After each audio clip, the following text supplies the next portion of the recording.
Madame la présidente, monsieur le ministre, mes chers collègues, je le dis au nom des 102 députés du groupe Les Républicains que préside Christian Jacob, nous sommes tous convaincus que le statu quo n'est pas tenable. La refondation du droit de l'immigration exige désormais une évolution législative réfléchie, sérieuse, sereine, mais une évolution législative de très grande ampleur. Cette refondation passera aussi nécessairement par des évolutions d'ordre constitutionnel et conventionnel qui requièrent de l'audace juridique et plus encore de la constance politique pour que le droit de l'immigration ne soit plus imposé par telle ou telle Cour suprême, mais soit bien décidé, assumé par le peuple de France. De ces ruptures nécessaires, il n'y a pas de trace dans ce petit projet de loi. Vous ne comprenez pas, je le crains, qu'il est temps de tout rebâtir, en commençant par les fondations, et vous vous bornez à quelques ravalements de façade. Parce que nous ne pouvons pas approuver ce manque de vision, ce manque d'ambition qui méconnaît l'intérêt de la France, nous vous présentons cette motion de rejet. Cette motion qui est tout d'abord, vous l'avez compris, un appel au nom du premier parti d'opposition et de proposition, un appel pour une vraie transformation de la politique d'immigration au service des Français. Pour les Républicains, il est d'évidence que tout étranger inscrit au FSPRT ou dans la catégorie S du fichier des personnes recherchées doit faire l'objet d'une expulsion. Pour les Républicains, il est légitime d'instaurer l'expulsion automatique des condamnés à une peine de prison supérieure ou égale à 5 ans, sauf circonstances exceptionnelles.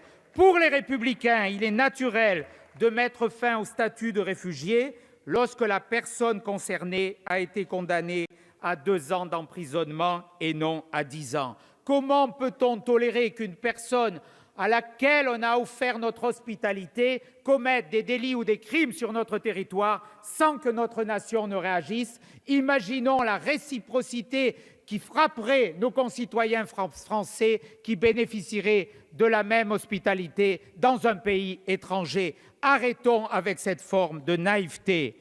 Monsieur le ministre d'État, pour conclure, je ne mets pas en doute votre intime conviction, mais je regrette que vous persistiez à caboter le long des rivages de l'identité bienheureuse chère à votre Premier ministre. Les Français, dans leur immense majorité, réclament que face à l'enjeu de l'immigration, face à la gravité de la situation, le gouvernail soit saisi avec énergie et que le cap soit clairement fixé. Face aux sombres temps qui s'annoncent, il est des demi-mesures qui ne relèvent pas de l'habileté, mais de la faute. C'est pour toutes ces raisons que nous vous demandons et que nous demandons à ce que ce projet de loi soit renvoyé en commission. Merci.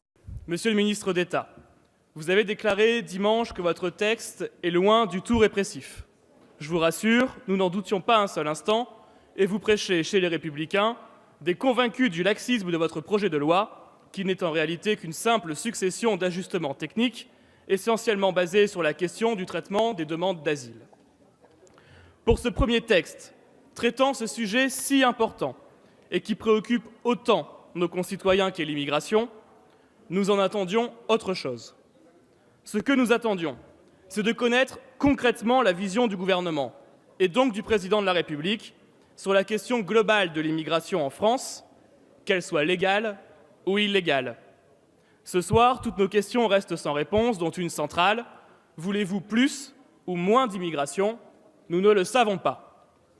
Ce que nous ressentons, c'est que vous vous embourbez dans le laisser-aller du gouvernement précédent, en traitant le sujet de l'immigration par le tout petit bout de la lorgnette qu'est le droit d'asile, cet accueil humanitaire qui ne représente que 15% des premiers titres de séjour délivrés par la France. Monsieur le ministre, le problème de l'immigration en France n'est pas qu'une question de gestion technique des flux des demandeurs d'asile. Le problème de l'immigration en France, c'est que vous mettez notre pays dans une posture de résignation, où l'immigration demeure subie et non pas choisie, où la France n'est pas proactive, mais au contraire reste soumise au désordre du monde et aux filières de trafiquants d'êtres humains.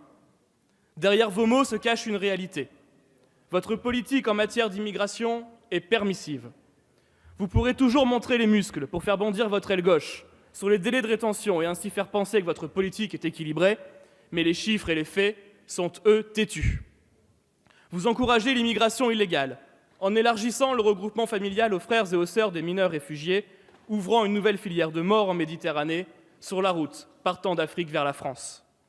Vous avez renoncé à juguler le stock de clandestins vivant en France, puisque vous avez augmenté l'aide médicale d'État de 13% en un an pour lui faire atteindre près d'1 milliard d'euros, à l'heure où nos personnels et nos patients dans les hôpitaux souffrent. Pire que ça, vous avez tiré un trait sur les expulsions d'étrangers en situation irrégulière, puisque votre budget dédié aux expulsions baisse cette année de 7%. Sûrement, la majorité se réjouit-elle de savoir que 96% des déboutés du droit d'asile restent en France sans en être expulsés.